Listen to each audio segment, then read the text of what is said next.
Be ready? Start. From the record of the disciplinary proceedings, it emanates that the petitioner has written an application dated 1st December 2001 to the inquiry officer requesting therein to supply the copies of the statement recorded, if any, during the course of inquiry. On this application, there is an order of the inquiry officer to the senior administrative officer to supply copies of the documents on deposit of requisite fee, so that he may submit his written reply in time, but there is no document to show that the documents so demanded were actually supplied to him. On 3rd December 2001, the petitioner again wrote an application to the inquiry officer demanding 13 documents, details of which is given in clear words in the said application. There is an application dated 15th January 2002 of the petitioner on record, in which petitioner has requested to keep the inquiry proceedings in abeyance, as he has given a representation to the High Court for transfer of inquiry to some other district. There is no order on the said application. There is another application dated 22nd January 2002 written by the petitioner to the inquiry officer demanding certain documents, apparently that too were not supplied to enable him to put his version effectively.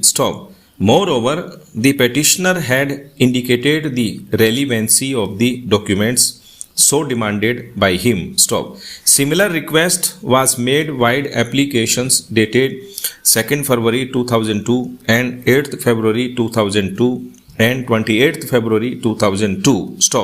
There is nothing on record to show that at any point of time the inquiry officer had observed that the documents demanded by the petitioner are not relevant, or the witnesses whom the petitioner wants to examine are not relevant. On the contrary, there is admission of the opposite parties that the petitioner had demanded the documents. Mere saying that the documents were supplied to the petitioner would not absolve the responsibility of the opposite parties. There is no documentary evidence later to prove that the documents so demanded by the petitioner were supplied through a letter. It may be added that the stand taken in paragraph 14 of the counter affidavit is contrary to the record produced by the respondents.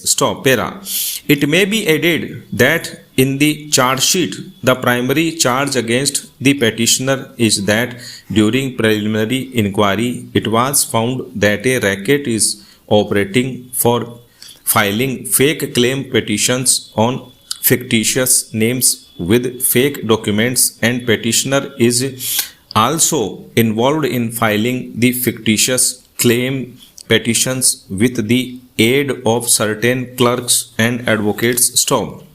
A perusal of the inquiry report reveals that the inquiry officer did not examine any witness to prove the charges leveled against the petitioner, and only on the ground that there is no denial by the petitioner, it has been held that he was involved in the racket, and recorded that both the charges proved.